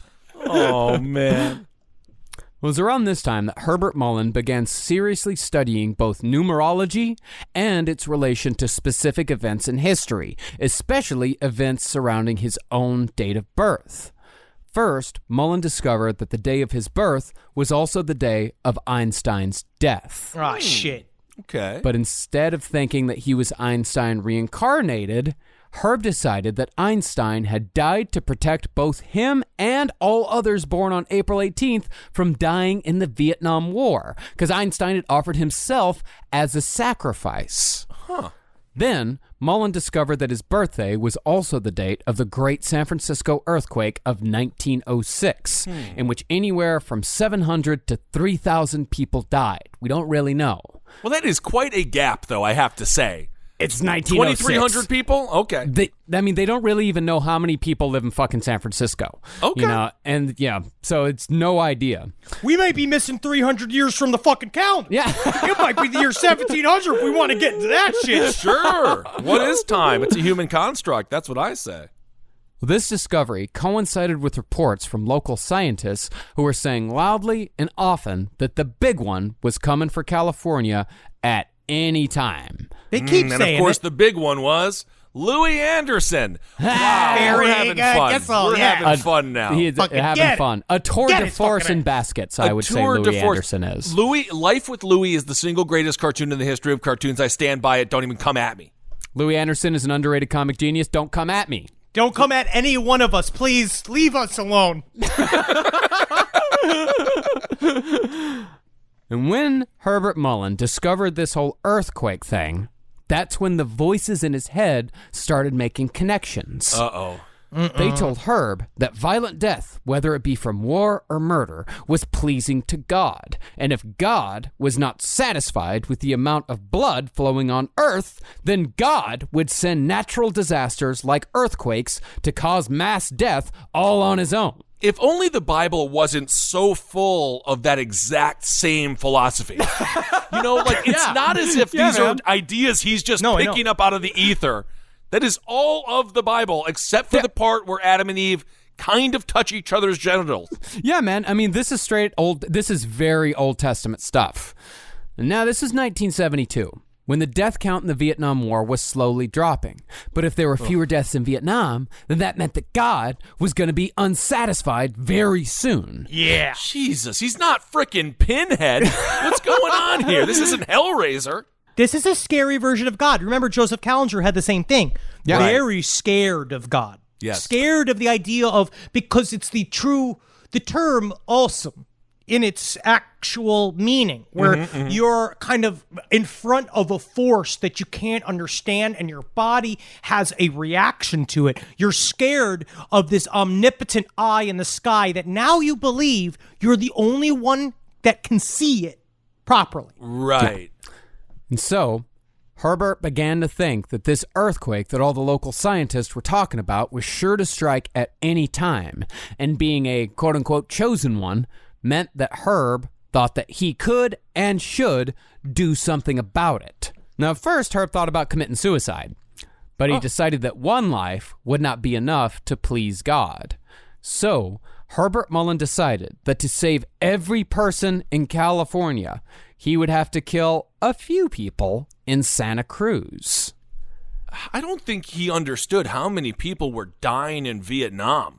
Like, if you want to make up for the losses of Vietnam casualties, he'd have to kill a frick of a lot more than 13 people. You're correct. You were very correct, yeah. And that also points towards the possibility that maybe this is just sort of a justification, that he really wanted to kill people, and this is his excuse. You don't think he was convinced that this was the truth, though? I think it's kind of a halvesies type situation. He was convinced it was the truth, but he also wanted to do it. Sure. You know when you have a visual hallucination on mushrooms or acid, and your brain half completes the visual? Right. Where it's like you don't normally see when I trip balls, I don't normally see a full like cartoon vision of something. I've never done that many drugs, but you kind of see things that remind you of something that then you kind of complete the story for yourself. Sure, right. So I feel like these were threads that got more organized as he started speaking to investigators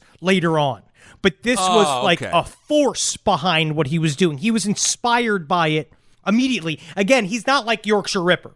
On some level, he thought that this was all entirely real. Okay. Yeah.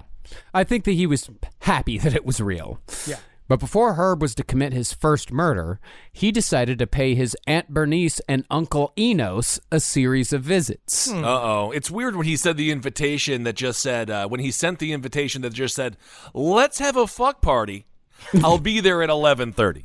It's not that far off. The first time, he showed up to his aunt and uncle's place offering to explain yoga, and then Uncle Enos asked him to leave when Herb started getting naked. No, let me show you this. This pose is called the nude crazy nephew. Look how far apart I can make my balls and my asshole, Uncle Enos. Yeah. I can really stretch it.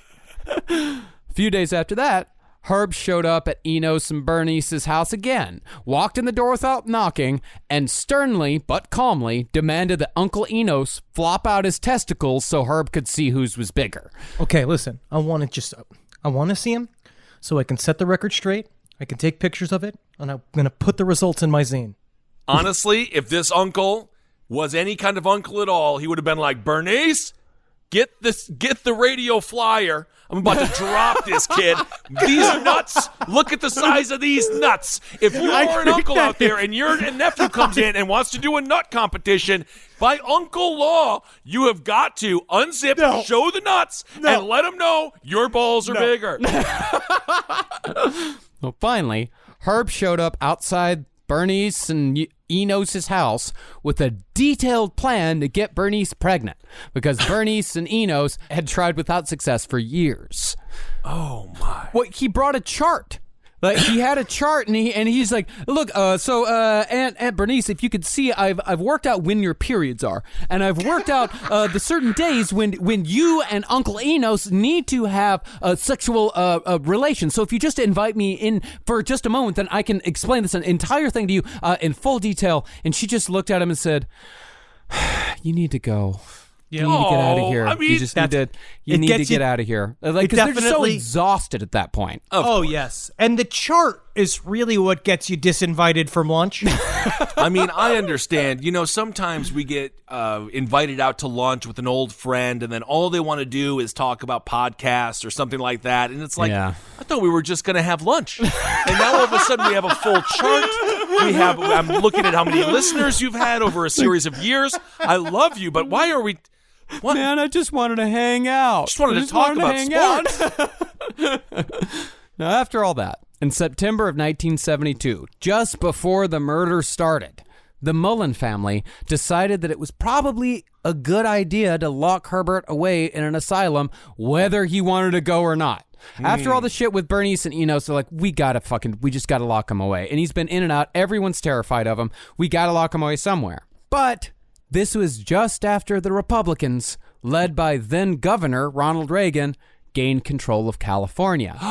And as soon as Reagan got into office, he defunded all the state mental hospitals. Yeah, that's so smart. Yes. What a great idea, actor who has no actual brain. And then when Reagan became president, he applied that nationwide. What's that? Yeah. Actors are shallow shells that only get fueled with information by huge, wealthy donors? What? And Ronald Reagan was sort of like, again, I'll mention Ace Ventura again today, where he opens the doors and all of the pets fly everywhere, but he did it with the violently insane. That's great. Ventura. Yes, Satan? And then all of a sudden, wait, no, never mind. I have nothing. Never. I was going to say the Republican Party is like the landlord and then Ventura is like this guy, but you know what? Who cares? We've lost everyone. I've lost the whole thing.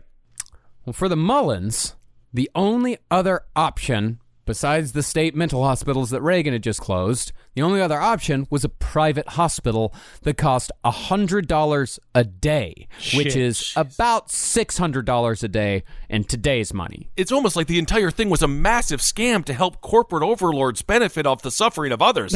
No way! Is this going to increase the prison population by triple over Ronald Reagan's time? Maybe, but then again, you got to think about the stock market. Let's go public with the suffering of people. Put money on top of money. This is straight up too much truth, and we're going to have to put you in a room. because you have to go away. Well, the Mullins couldn't afford a fucking week of that, much less the months, if not years, it would take to make Herb a functioning member of society. And even if Herb never became a functioning member of society, there would have at least been a fucking room to lock him away in to prevent him from killing 13 people. But no, we don't need mental hospitals. Not to get too Abe Lincoln's top hat here, but remember Dukakis? They beat Dukakis in '88 by doing the Willie Horton ad where he just like circles out of prison because, you know, he did commit a crime and they had their weekend away plan to try to integrate back into society. But literally, they just didn't even have anything. They were just like, if you're crazy, good luck, have fun. Ronald Reagan, the blood is on his hands. I agree. And it's hard because we've said this on the show many times. I think that everyone should have a shot at being rehabbed, and people need help. Sometimes you forcibly need help. We've all been in a spot where, like, there are people that should have come and gotten me with nets at least a couple of times. Get the net! In my life. Like, honestly. But, you know, there's a certain stripe of people that unfortunately just kind of need to be put in a room. Yeah. And He left would have in been there. so much happier, just like Ed Gein. Yes. He would have been living his best life if he was medicated and hanging out with other folks similar to him. Yeah. But since Reagan decided that mental hospitals were an unnecessary luxury, Oh, so luxurious. I know, for the wealthiest country in the world. I can't believe it. there was nowhere to put Herbert Mullin. Damn. Instead, he began a 13-person murder spree that terrorized Santa Cruz for 4 months. Jeez. Leading up to the murders, Herb said that he began receiving telepathic messages from his uncle Enos to kill his father. But Herb didn't do it because he thought his father had overheard the telepathic conversation and told him to kill Enos instead. This happens in Dune. Interesting. This happens in Dune. Also, I did not realize in the hand washing area, a.k.a. the bathroom, I don't know why I called it that, the mirror has a Dune reference here in the LA studio that I did not realize that I put on my Instagram, but I found it to be quite powerful, all about fear and how you let it pass Yeah, fear's through the you. mind killer. I Fear's got the- him. yeah, You did oh, get wow. it. I fucking got his I did fucking not know ass. it was a Dune reference, and then everyone in my comment section was like, "Hey, long nerd, it's a Dune reference," and I was like, "I didn't know I that," so it doesn't make me a fucking- nerd because it was unbeknownst to me. Nope, I got you. That's the mental equivalent of a bear trap. That's what I got you. Well, Herb refused to kill either one of them, but he believed that his entire family was trying to make him kill crazy. Like, kill that guy. No, kill that guy. Kill him. No, kill him. Ugh. But since he refused to kill either his father or his uncle, the urge to kill was redirected out into the world. And Mullin committed his first murder in October of 1972 on Friday the 13th. On that day, Herbert Mullin was driving his 1958 Chevy station wagon towards the famous Santa Cruz tourist attraction known as the Mystery Spot. Here, due to some gravitational anomaly that nobody can explain, tourists can stand at seemingly impossible angles without falling, and in some cases are required to stand at impossible angles due to the mysterious gravitational forces. The theories as to what the spot are range from a UFO guidance system to a magma vortex to something called dielectric biocosmic radiation. Oh, you can buy a system from InfoWars and it makes you not gay anymore. Oh, no kidding. The truth is nobody really knows why it does what it does. It's a gravitational anomaly. That's cool. While most people found the mystery spot to be a bit of discombobulating fun, this place actually made Mullin feel good because the voices in his head, for some reason, calmed down when he was inside the gravitational anomaly. It's something about he's off kilter, and then that place makes them balanced. Right side up again.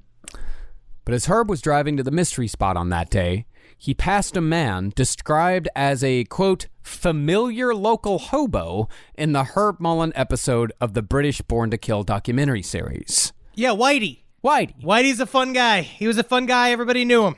I love a good hobo. Yeah. This man was named Lawrence White, and he was just one of the estimated 17,000 homeless people who lived in lean-tos and small encampments in the woods surrounding Santa Cruz at this time. Because remember, a hobo is someone who doesn't have a home who's looking for work. Yeah. It's a working homeless person. Yes, exactly. So after passing Lawrence, the voices in Herbert's head began to argue with one another as to whether or not the old man should be killed. Should this man be the first victim? But then a new voice appeared, which Herb took to be the voice of the potential victim speaking telepathically. Supposedly, the old man identified himself as the biblical Jonah from the story of Jonah and the whale. Specifically, the message said, quote, Pick me up and throw me over the boat. Kill me so that others will be saved. Herb obeyed. He pulled over ahead of Lawrence White and opened his hood to give the impression that he was having car trouble. Sure enough, Lawrence, Whitey, offered to help once he came upon Herb's car. But as Lawrence bent over to take a look at the engine, Mullin took a baseball bat out of his car and smashed Lawrence over the head. And once Lawrence was on the ground, Mullin beat him to death with the baseball bat. This is what I find interesting, is that he created a roundabout way to, as we talk about, like he normalized this, and he's beginning his escalation, and he put himself in the position where murder was the only way that he could get out of whatever situation that he was dealing with. He put himself there, and then it's weird that he actually made a coherent plan to kill someone, where he said, like, I will look like a stranded motorist, and then I'll be able to sneak kill someone. And it's just weird how his brain popped up a really well thought out murder plan. Yeah. And then it was immediately. It was so brutal. Is it fair to say that he just, like Molly Shannon in the movie Superstar, jumped in the deep end? It seems like he is just berserker. 13 murders in 4 months. Did he ever have a chill out period? No. So he just once he hit the ground running, he just never stopped sprinting. Yep. Once it starts, He's trying to save the earth. Yeah. There's no time to cool down. Right. After killing him, Herb wiped all the blood and brain from the bat on Lawrence's clothing, closed the hood of his car, and calmly drove away. When White was found the next day, or that afternoon, depending on the source, police had no leads whatsoever. It's another violent death. Well, we know it was a baseball player for sure. So let's go to the baseball diamonds and let's interview every single person that we know that looks at a bat like they want to kill somebody with it. Wait a second. I think I found this little piece of jewelry. This little coral nugget. Yeah? If I've check every one of their World Series baseball players' rings and sees who's missing, then I will find out who the killer is. But in a move that tells you that Mullin knew he was doing was wrong, he sanded all the bloodstains off of his bat that afternoon, then casually walked into his parents' house for lunch. But, on the other hand, you could also say that Herbert Mullin hid the evidence for his crimes because he knew that society at large wouldn't understand the mission. And if he was caught, then the mission was over and California would drop into the ocean. Okay. Either way, though, Mullin said that the murder made him feel good, so he had no reason to stop. 3 days later, he said he was driving on Soquel Boulevard when an old man on a street corner supposedly communicated another telepathic message. The message said, quote, Hey, I want you to kill somebody. So Herb went home to think about it. And while he was ruminating the request, he began to read a biography about the sculptor Michelangelo. In this biography, the writer went in depth on the fact that Michelangelo dissected cadavers specifically so he could learn the form of the human body for his art, which is partly true and partly why people say Michelangelo is one of the greatest sculptors of the human form who ever existed. Right. Herb's mother had actually given Herb the book, hoping to inspire him to use art as an emotional outlet. She thought he'd focus on the art. Yeah. Like all the nice his mom was statues so and all the good. paintings. Yeah. His mom was trying so hard. Yeah. All it did was give Mullin ideas on how to combine his so-called sacrifices with what he came to call serious art. He is such a Batman villain. He's become. This is Joker. This is the Joker scene in the museum. Yeah. Wow. Yeah. So, on October 24th, Herbert Mullin decided to put this fantasy into practice.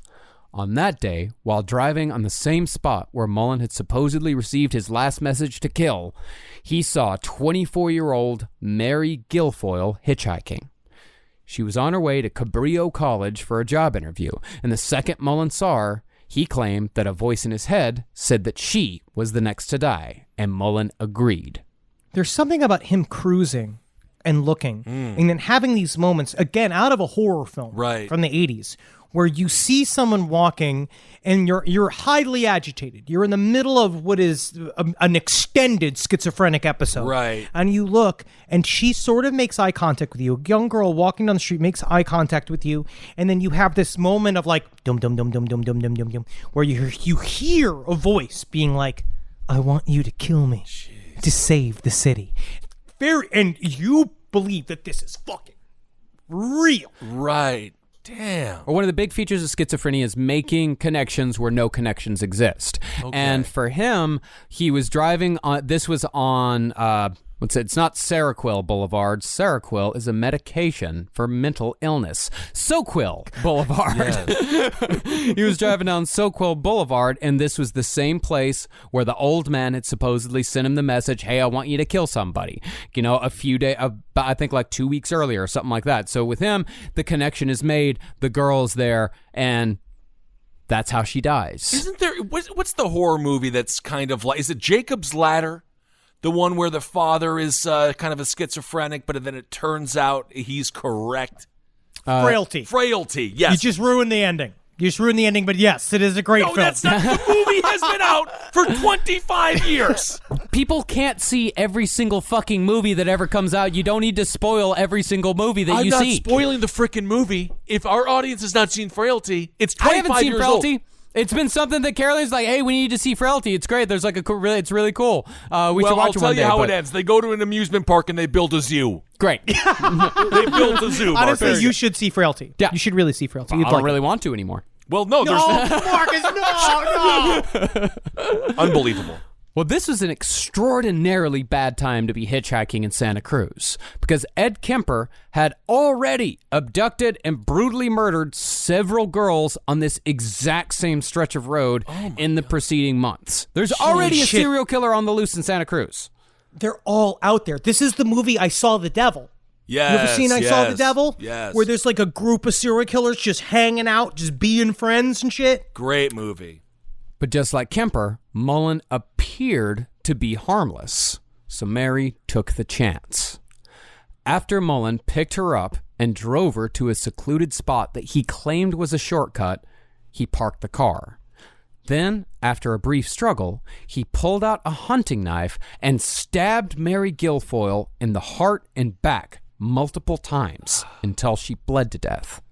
He then dragged her corpse about 125 yards away into a small, utterly secluded clearing. Here's a small gold star warning for this little patch of the episode, just so you know. Taking the hunting knife, Mullin sliced open her abdomen, and imitating the story of Michelangelo's studies, Mullin began a crude dissection. First, he pulled apart the muscle tissue with his bare hands, exposing the organs underneath. He then pulled out the stomach, intestines, liver, and kidney. He didn't remove the lungs, but he did reach inside the chest cavity to see what they felt like. Finally, he took the intestines and hung them from nearby tree branches in his own pathetic attempt at art. Giving no mind to what he was leaving behind, Mullin then simply got in his car and drove away, leaving the horribly macabre scene to be found 4 months later by a hiker. Okay, my question to you guys. If he believes he's saving the earth by killing these people, what's with the theatrics? Why does he have to do this? I mean, seriously, like, why wouldn't he? It's like, okay, if you're dead, you're dead. Why do you have to do this presentation? It's a good question. Let's say there is such a thing as the collective unconscious. And there are things that have been experienced by humankind since the very beginning of our civilization. Like, since we started farming and putting together and organizing religions, right? The Mayans believed that the suffering is what provided the juiciest manna, especially in a sacrifice, to God.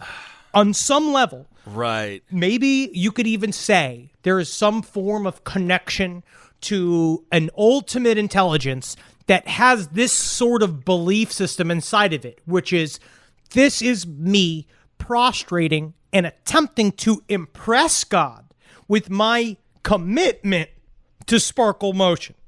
Right? I am here. Right. I am committing to this murder in a flagrant and intense way to create the most impact, where God will maybe offer a little bit more time to keep destroying Los Angeles before the great finger comes down and wipes Los Angeles off the map. Yeah, I mean, I think part of it is, yes, the schizophrenic impulses are telling him to do these things, and he is acting on these schizophrenic impulses. Yeah. But I also think he's doing the intestine drapery and some of his how he commits some of his other murders later on. He's doing it because he likes it. You know, it seems like it. Yeah. He's doing it because he likes it. Daddy, would you like some sausage? Right. Daddy, would you like some sausages? You know, like it is Freddy that. got fingered. Yeah. So we're in agreement. We're in agreement that this is, if Tom Green was a serial killer, he would be Herb Mullin. Yes. Yes. I love Tom Green. Yes. We love Tom Green. Not a serial We all killer. love Tom Green. Not a serial We all killer, love Tom Green. My bum is on the Swedish. It's for our That generation. is what we've been building up to for the entire episode, is that he is Tom Green. I love it. And from there, Mullin's crimes only got more horrific for altogether different reasons, all of which will be covered on part 2 coming next week. All right, Herbert Mullin, an I don't want to say the term underappreciated, an undercovered serial killer, I think is safe to say. Fascinating, guys. Good, interesting find. And if you are or know anyone that is suffering from mental health, I think it is safe to say treatment is the best option. And yes, our country has had a failed history of treating the mentally ill, but there are resources. So please take care of yourselves and take care of each other, because, good Lord, when it goes unchecked, we're seeing what can happen. But also don't think that all people with schizophrenia and all people with mental illness are fucking potential Herbert Mullins. That's not true. They're not. They're really not. It's just what happens when you're both very sick and an asshole. Yeah, and an asshole. All right, everyone. Yep. Thank you all so much for listening. What we got here, we got a new fan art shirt that is coming up. It's on sale at lastpodcastmerch.com. This month's shirt was designed by Alexandra Runyon. It's the Hellish Rebuke shirt that I love it. Her IG is at Alayalto, which is spelled ALLAYALTO. You should check out her stuff. And her website is Alexandra Runyon, and the Runyon is spelled RUNNION.com. Very talented artist. Very. Absolutely. It's a Hellish Rebuke shirt. It is absolutely awesome. Also, if you are on Patreon, we want to tell you about Discord. Discord, it's basically just a chance for you to basically just kind of text with us. Each one of us is going to be doing this, what do you think, like once a month or so? And I did it last week or 2 weeks ago? We spent about 45 minutes just chit-chatting. So if you are on our Patreon, make sure you join our Discord and enjoy everything else that we provide on that, which is the interviews from Henry and I. Henry eats a bunch of Jell-O, I believe. What is it? Pudding. Good pud. Eats a bunch of good pud. And then we just did an episode. Good pud. Jackie made me do an episode that she attempt to steal Good Pud with the show called You Gotta Be Soupin' Me, which was the same exact show as Good Pud. And so I brought her on to do You Gotta Be Soupin' Me, and then hopefully, I believe this week I'll be doing an episode with my beautiful wife, Natalie Jane. And you guys can all hear just how thrilled she is to be stuck in the house with me. Absolutely. And of course, when you go to lastpodcastmerch.com, you can get all of our merch. We have some new merch coming. We just had a chance to take a look at it. Super badass stuff. And again, thank you so much for submitting your fan art. We're going to be having some prints made up of some fan art. And please tag me on Instagram, or tag all of us at Ben Kissel1, LPO on the left. On Instagram, we love to share your art, and if you have any arts or crafts that involve us or the show, we would love to promote that as well. So please tag us so I can put that on the Instagram and try to help out as many folks as possible during these difficult times. And of course, we're still getting messages regarding the tour in August. We are just like you. We are waiting to hear the exact information. So thank you so much for your patience on that, and just know that we want to be with you as badly as possible. We want to be on tour. I want to go on tour. And of course, we want to be safe as well. So we will, as soon as we get that information finalized, we will let you know what's going on with the tour. And again, thank you so much for your patience. And we get a lot of messages, and I am with you. Every time I see one of those, like a year and a half ago, we were hanging out with the boys, a tear comes to my eye, and our eye, we're just I wish I was with you clenches. again. Yes. I was looking at all the pictures from Australia, and I my was gosh. just so, I got so sad. I got so very sad. But we shall be together again. We're doing again. good. We will be together We will be together again, and Absolutely. that's why, again, side stories, we're talking about it. We're making it a fun-demic. It's fun to be inside. It's fun to be inside. Keep on supporting all the shows. Well, you're inside. Whatever you're doing, you can listen to Last Podcast Network, page 7. Everything gossipy, all the entertainment news, top hat politics, whatever you want to learn about music. If there's some bands you want to listen to, Marcus will always let you know what to listen to on a Spotify playlist. And also, of course, No Dogs in Space. What are you covering now, Marcus, with No Dogs? We are about to start a 2-part series on the Cramps. Cool. Get some I love the psychobilly in Cramps. there. I love that. The My Doll of bands. They are not the My Doll of bands. They are spooky. And, of course, Whiz Brew for all your nerd culture stuff. And our show, Sidework. Check out Sidework, our new show about the restaurant industry. It is by Andrea Wallace and Brooke Van Poplin. I think you'll really love it. I love those ladies. They're super funny. Check it out. Absolutely kind of fun wrestling. You guys know where to find everything. And thank you so much for the support that we've gotten through for all the shows on the network. Thank you so much. And is there anything else, guys, or are we good? I think we're good. Travis just told me to plug Last Podcast on the Left. Live. Yes, you can get our live. I was like, well, we are on Last Podcast. But so listen to Last Podcast on the Left. Last Podcast on the Left live as well. So, yes. LastPodcastLive.com. Yes, there it is. All right, everyone. Hail yourselves. Hail Satan. Again. Magustalations, everyone.